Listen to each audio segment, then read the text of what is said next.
धार्मिक यात्रा कार्यक्रम रे आपनको स्वागत करू। आसंतु आमे पालक प्रेमाशीष सतमान को द्वारा लिखित आजिर डिवोशन विषय रे चर्चा करिबा।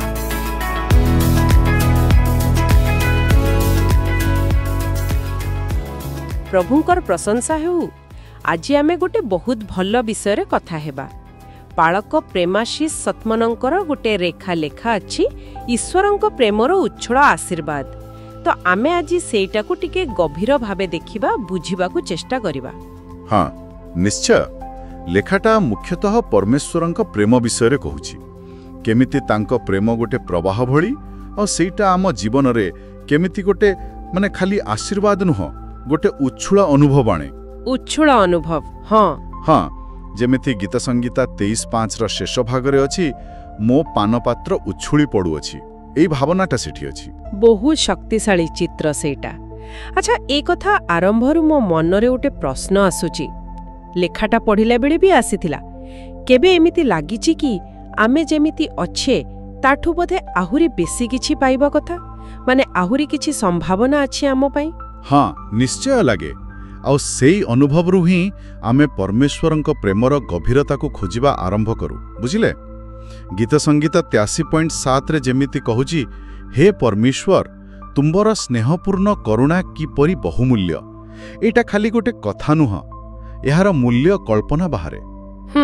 आउ लेखक सेही पदर पर कथा को बहुत सुंदर भावे व्यवहार करिसंती। जेमिति से लेखिचंती मनुष्य संतानगण तुम्भ पक्ष छाया तले आश्रय नियंती। भाबंतु प्रचंड खरारे गोटे बड़ गछ छाई जेमिति केते आराम दिए सेमिति गोटे निरापत्ता गोटे शांति। हाँ ना ठीक सेमिति। आउ गुरुत्वपूर्ण कथा हला एई आश्रय खाली निरापत्ता दिएनी एटा आनंद स्नेह आउ आशीर्वादर गोटे असरंती झरणा को भी खोली दिए। माने जेतिकी दरकार सेतिकी नुह ताठू भी बहुत बेसी सेई उछुळा कथाटा एठी आसुछि। किंतु माने मनरे आसे ए जो प्रचुर जीवन बा उछुळा आशीर्वाद कथा कहा जाउछि एटा कोन सत्तरे समस्तंक पई ना केवल किछि विशेष लोकंक पई। भल प्रश्न। किंतु देखंतु जीसु निजे जोहान 10:10 रे पूरा स्पष्ट कर दैछंती। से कहिछंती मु आसी अछि जेपरि सेमाने जीवन पाआंती आउ प्रचुर भावरे पाआंती। एठी सेमाने माने समस्ते जिए विश्वास करे। अच्छा एटा तो बहुत बड़ कथा। हाँ एहा समस्तंक पई खोला। आउ एफिसिए 3:20 रो कथा भाबिले तो आहुरी आश्चर्य लागे जे आंभमानंक मध्यरे कार्य साधन करूथिबा अपना शक्ति अनुसारे आंभमानंक मागिबा बा भाबिबारु अत्यधिक परिमाण रे साधन करि पारंती। माने आमे जहा मागुछु बा भाबुछु ताठु भी बहुत अधिक देई पारंती से। सतरे आम कल्पना विषयटी पहुँचीबानी। भावंतु आमको केही गोटे छोट उपहार देले आमे केते खुशी हो। परमेश्वरंक आशीर्वाद तो ताठू केते गुण बड़ आउ अप्रत्याशित भी होई पारे। लेखाटा सेये इशारा करूची। ताहाले प्रश्न हेउची एई उच्छुळा आशीर्वाद को पाइबा केमती किछि बाट अछि कि लेखारे किछि कुहा जाईछि। हाँ मूल कथाटा हेउची विश्वास। परमेश्वरंक प्रतिज्ञा उपरे पूरा भरोसा रखिबा आउ तांको वाक्य रे मन देबा। 2 पीतर 1:3-4 रे एटा पूरा स्पष्ट अछि जे तांको शक्ति द्वारा जीवन आउ धार्मिकता पाई जहा भी दरकार सबु आमको मिली सारिछि।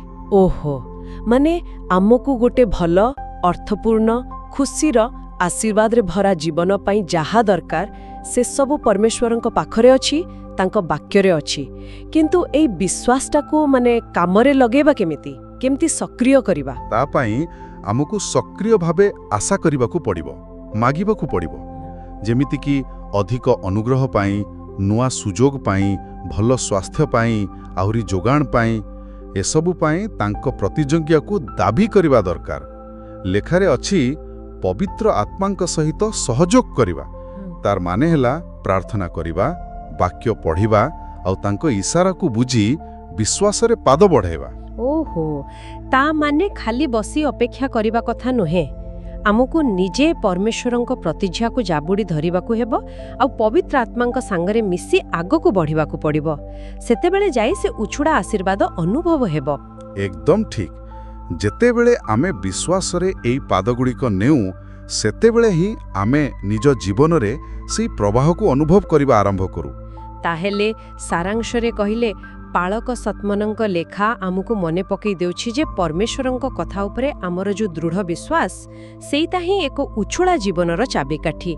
ଲେଖାର ଶେଷରେ ଗୋଟେ ପ୍ରାର୍ଥନା ବି ଅଛି ଯାହା ଏଇ କଥାକୁ ଆହୁରି ଦୃଢ଼ କରୁଛି, ମାନେ ତାଙ୍କ ଦୟା ପାଇଁ ଧନ୍ୟବାଦ ଦେବା ଆଉ ତାଙ୍କ ପ୍ରତିଜଙ୍ଘାରେ ଚାଲିବାକୁ ସାହାଯ୍ୟ ମାଗିବା। ହଁ, ଆଉ ଇଏ ଆଲୋଚନା ଶେଷରେ ଶ୍ରୋତାମାନେ ଭାବିବା ପାଇଁ ଗୋଟେ କଥା ଅଛି। ଆଜି ଏମିତି କୋଉ ଗୋଟେ ନିର୍ଦ୍ଦିଷ୍ଟ ପ୍ରତିଜ୍ଞା ଅଛି ପରମେଶ୍ୱରଙ୍କର ଯାହା ବାଇବେଲରେ ଅଛି ବା ଇଏ ଲେଖାରେ ବି ମିଳିପାରେ, ଯାହାକୁ ଧରି ଆମେ ସେହି ଉଛୁଳା ପ୍ରବାହକୁ ଅନୁଭବ କରିବା ଆରମ୍ଭ କରିପାରିବା? ବହୁତ ଗୁରୁତ୍ୱପୂର୍ଣ୍ଣ ପ୍ରଶ୍ନଟିଏ। ଆଜିର ଏ ମୂଲ୍ୟବାନ ଆଲୋଚନା ପାଇଁ ଆପଣଙ୍କୁ ବହୁତ ଧନ୍ୟବାଦ। ଆଉ ଶେଷରେ ଆମେ ପୁଣି ଥରେ କହି ରଖୁଛୁ ଯେ ଏସବୁ ଚିନ୍ତାଧାରା ପାଳକ ପ୍ରେମାଶିଷ ସତ୍ମନଙ୍କ ଲେଖା ଈଶ୍ୱରଙ୍କ ପ୍ରେମର ଉଛୁଳା ଆଶୀର୍ବାଦ ଉପରେ ଆଧାରିତ ଥିଲା।